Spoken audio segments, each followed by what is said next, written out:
Você olha para o Brasil e também se questiona como é que a gente foi se enfiar nessa confusão?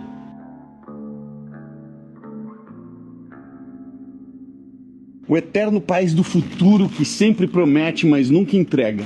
O país que nunca sai da promessa, que vive em torno da corrupção, da ineficiência, do apontamento de dedo. É sempre um lado contra o outro. Mas o que eu posso te dizer é que isso foi planejado e muito bem executado. Teve um cara que entendeu que se você quer dominar um país, você não precisa de guerra. Basta você tomar cultura. Essa foi a grande sacada de Antônio Gramsci. Ele percebeu que o modelo de Lenin e Stalin, o comunismo à força, com armas e tanques de guerra, sempre encontravam resistência. Foi aí que ele teorizou um novo caminho, a hegemonia cultural. A ideia era muito simples. Se você consegue controlar as narrativas, você controla o povo. E para isso, você precisa dominar a cultura. Não precisa proibir nada, basta fazer as pessoas acreditarem que não há outro caminho. E como se faz isso?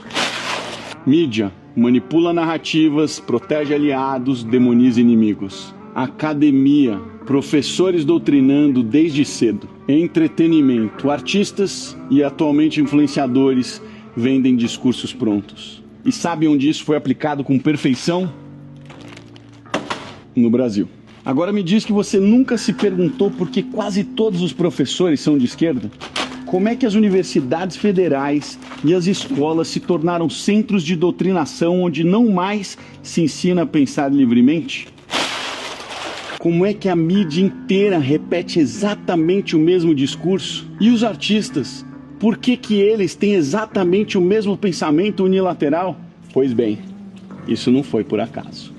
Como eu disse, foi muito bem planejado. Ao longo de décadas, pouco a pouco, lei a lei, verba a verba, foi construída essa estrutura que hoje domina o Brasil com uma única visão de mundo. Décadas de doutrinação que moldaram uma parte da sociedade que hoje não questionam mais nada. Você pode ter provas, você pode ter fatos, você pode ter a verdade escancarada. Nada disso importa. Porque o sistema já moldou a mente das pessoas e o resultado disso está bem diante dos seus olhos. Luiz Inácio Lula da Silva foi condenado em 2 instâncias da justiça. Primeiro pelo então juiz Sérgio Moro e depois pelo Tribunal Regional Federal da 4ª Região. Os crimes: triplex no Guarujá, corrupção passiva e lavagem de dinheiro. Sítio de Atibaia, os mesmos crimes, o mesmo esquema. Instituto Lula, recebendo dinheiro sujo disfarçado de doações. Era um caso fechado, provas documentadas, delações, dinheiro rastreado. Mas e daí? O STF anulou tudo. Não porque ele era inocente, mas porque o processo não foi julgado na jurisdição correta. E o que aconteceu depois? O cara virou presidente do Brasil. De novo. Agora olha ao seu redor. O STF atropela a Constituição diariamente. O Senado, que deveria fiscalizar, não faz nada. A imprensa, que deveria denunciar, protege. E você ainda acredita que a gente vive numa democracia?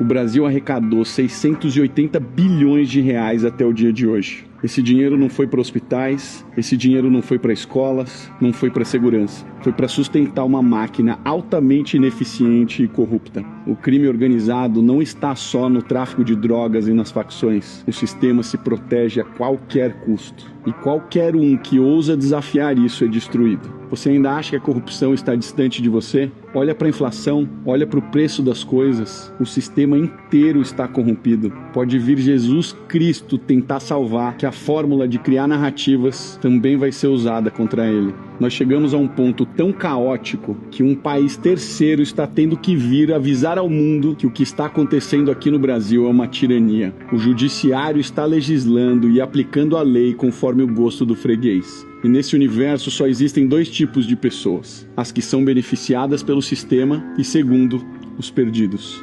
Mas você me pergunta, e a Faria Lima? E os ricos?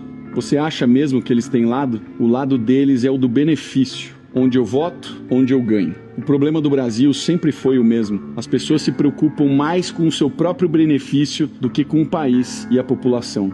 O que sobra para quem não está no esquema? O cidadão comum, o empresário que tenta empreender, o trabalhador que rala todos os dias para pagar impostos e não recebe nada em troca.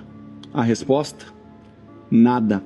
Você é apenas mais uma peça descartável nessa engrenagem. O sistema não quer que você prospere, não quer que você questione, não quer que você enxergue a verdade.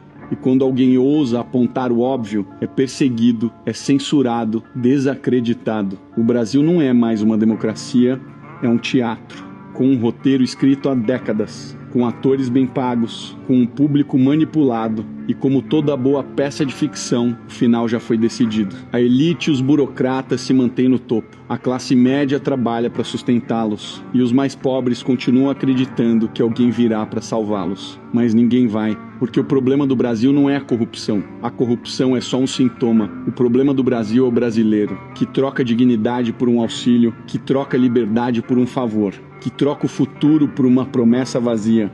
E enquanto isso não mudar, nada muda.